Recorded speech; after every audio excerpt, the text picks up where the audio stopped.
Good morning and welcome, everyone. Whoever you are, whomever you love, whatever your gifts and challenges, if you are a person of goodwill, you are welcome here. My friends, I'm so glad we have this time together every Sunday morning. These are truly times that try our souls in such a number of pervasive ways. And we need to pull together to share the burden and help each other pull the load and join our individual voices and efforts in ways that magnify our impact for good in the world. So welcome here this morning.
As we light this chalice today, let us not be fooled by the smallness of the flame.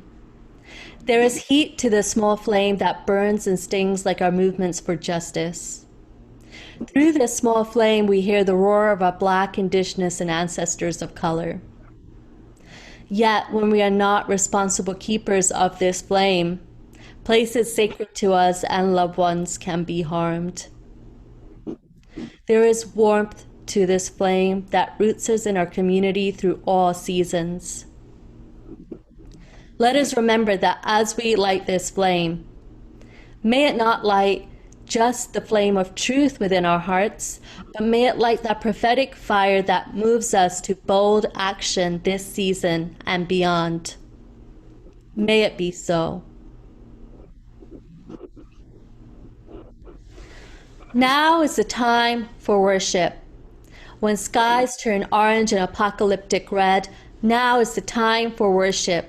When children and adults are in cages, now is the time for worship. When uprisings demand our action and justice is needed, now is the time for worship. Time to take care of our souls and our healing in community. Now is the time for worship. Let us mobilize our spirits. Now is the time for worship. Bring your prophetic grief. Bring your holy rage as we move into this sacred hour. Now is the time for worship. Let the bells toll from steeples and the calls to prayer echo from minarets. Now is the time for worship. Let us gather, friends.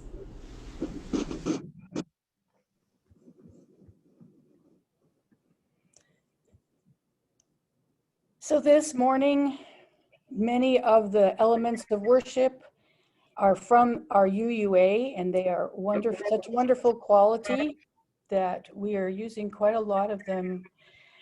But we are doing our hymns live, and so will you join me now in singing number 131, Love Will Guide Us.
Now I have a story to share. It's called Indra's Net, and it's a traditional Buddhist Hindu story. Far, far away in the abode of the great god Indra, king of heavens, there hangs a wondrous, vast net. It's much like a spider's web in intricacy and loveliness.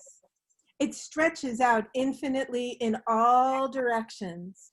At each node or crossing point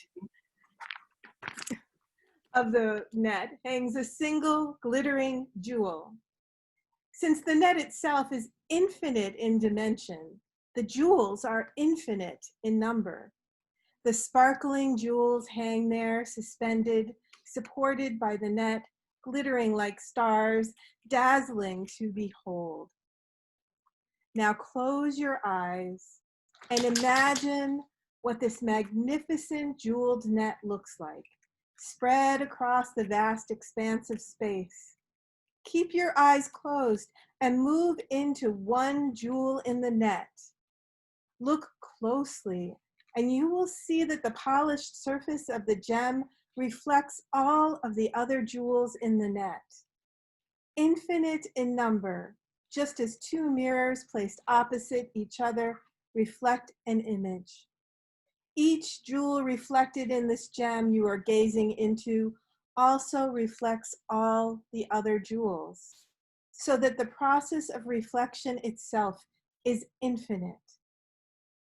Now, open your eyes and know that you are a sparkling jewel in Indra's net, as is every person around you. Every jewel is connected with all the other jewels in the net.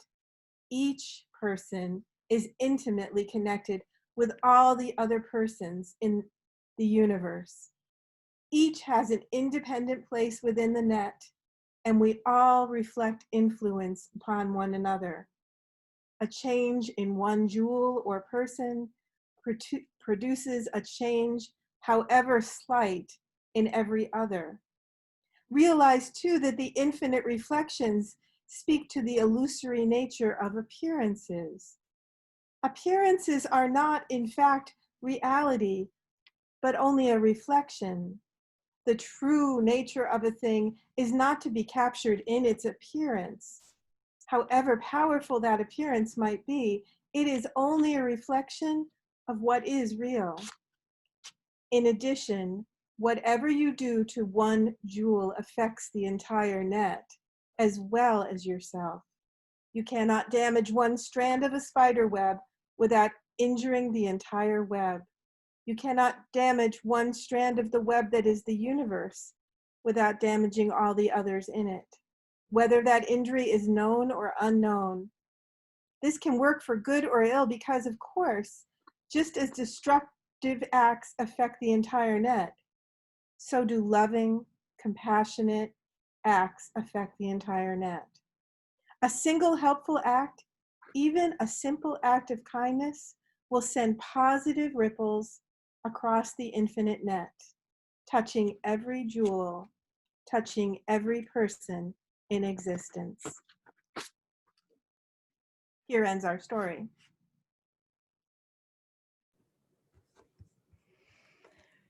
And before we start into our joys and sorrows, I want to welcome anyone here who is under the age of 18. Hello. Oh, don't look at me. Okay. If you have a joy or a sorrow you'd like to share in community this morning, please raise your hand, either virtually or on screen, and Dennis will call on you.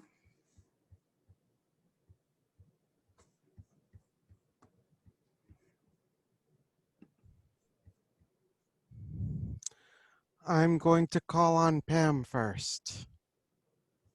Okay. Well, what I'm excited about is, since we're talking about voting this week, my daughter Paige will turn 18 on October 28th. And so this is her first time voting. So we're going to go to the polls together. We don't want the absentee ballots. We want to go there and cast her vote. What do you have to say, Paigey Pie? I think you covered it all. Yeah, I'm just excited. I know I just barely made the cutoff, like a week before the election. I'll turn 18. All my friends are mad at me because they don't get to vote, but I do. So I'm excited. Yeah. And she finds Trump repugnant, like many people do. So she's anxious to cast her vote against him. Okay, next is Bob and Lisa. I don't see who would be next after them. That's the only raised hand, no yeses in the chat. Hi, so Bob and